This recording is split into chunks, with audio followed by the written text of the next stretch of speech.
BizTalk'24, a project by Royal College Commerce Society, where we have an insightful chat with a highlighted business personality in Sri Lanka. I'm Timina Gunasena, and joining with me today, we have Mr. Dasun Perera, the CEO at Senfin Securities Limited. Mr. Dasun is a CFA chart holder. He holds a Bachelor of Commerce degree from the University of Delhi, a Bachelor of Laws degree from the Buckinghamshire University, and a Master of Finance from the University of Cambridge. And not only that, he's also a proud product of Royal College. It's an honor to have you, Mr. Dasun. Thank you very much for sparing some time of your busy schedule for us. In fact, thank you for having me on this program. So, Timna, shall we get started? Sure. To begin our discussion, Mr. Dasun, could you share how Senfin Securities contribute to the growth and development of Sri Lanka's economy? Yes. So, before we answer that question, let me give a brief introduction on who Senfin Securities is. So, Senfin Securities is a trading member of the Colombo Stock Exchange and is licensed by the Securities and Exchange Commission of Sri Lanka. So, we act as a stockbroking firm, and we are a market intermediary in terms of bringing investors into the Colombo Stock Exchange. So now, how we contribute towards the development of the of Sri Lanka and the economy would be, so we know the importance of a capital market. In fact, a vibrant capital market is an essential component for the development of any nation. So, because the capital market plays an important role in capital formation. So, in terms of channeling funds from those who have excess capital to those who are in need of capital. So, as a stockbroking firm, we perform the intermediary function of bringing the buyer and seller together. So, in brief, that is the role that we play. But as we go on, we can discuss further on the importance of the capital market and so on. But to answer your question, in a nutshell, our key role lies in bringing the two parties together and making them meet and transact. Now, Mr. Dasun, the industry you are a part of is incredibly fast-paced, dynamic, and often comes with high stakes. Would you agree with that? Well, if we look at the financial services industry broadly, if you take a couple of years back, we function in a brick and mortar model where you would focus on establishing physical branches. Expansion would mean putting X number of branches in a particular location. But from there, now we have gone to a more virtual space where focus is on technology, be it loyal customer, be it an investor or anyone. Your access, you can access the particular individual on different. So, as a key figure in Sri Lanka's financial industry, where do you see the Sri Lankan financial market in next 5 years? And how do you plan to contribute to its growth? So, in fact, we've come a long way in terms of the financial services industry, and particularly in the capital market segment with the advent of, now if you look at share trading, we have a very long history in share trading. It was in the late 1800s that initially share trading started, but the formal formation of the Colombo Stock Exchange that we see today, it was in the 1980s. However, we had significant milestones where, now for instance, the establishment of the central depository systems. The depository, so we were the first in Asia to have the CDS established and so forth. So we've been pioneers moving into the automated trading system and so on. And now looking at the next 5 years or even a longer term, so due to various reasons, some external reasons out of the industry.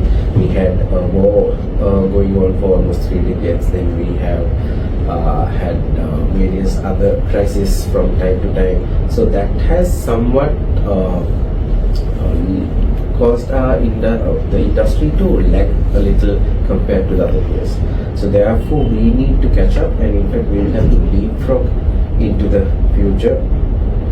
So in that context, I would see industry, certainly there are developments taking place, and there is vision in that direction, starting from the regulator, the Securities and Exchange Commission, where they're looking at long-term planning on key initiatives, be it product development or even infrastructure development. So in the recent past, if you look at it, another milestone was the introduction of DVP, deliver versus payment. So that significantly improved the risk aspect involved in the market. So in terms of infrastructure, and now there is also we're looking at moving into establishing a central counterparty system. So all that will help our capital markets to elevate its standards and be at a better footing to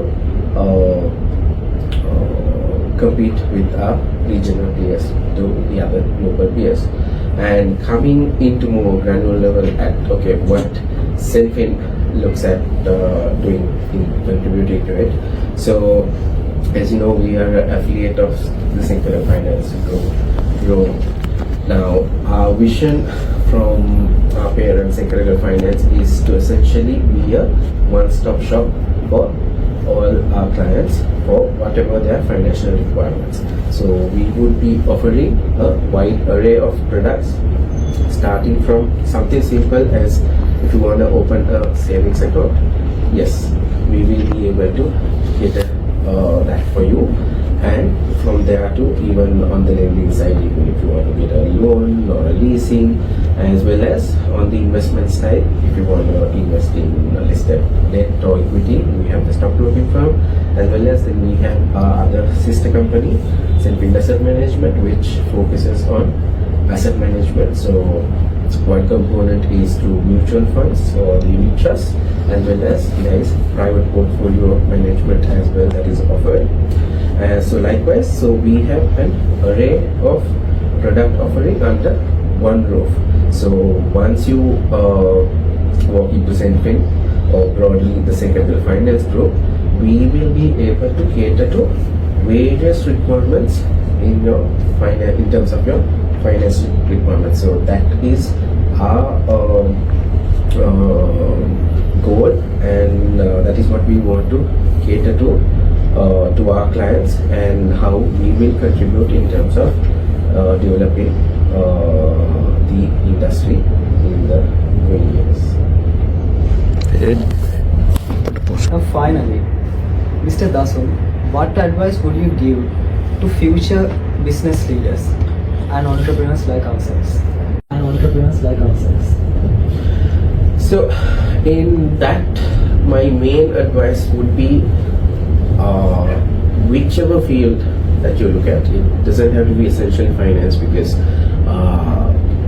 now I know traditionally we have the Sri Lankan mindset saying that these professions are not, there is a hierarchy of if you can be this, it's good, if you can't, then next alternatives. I completely disagree on that.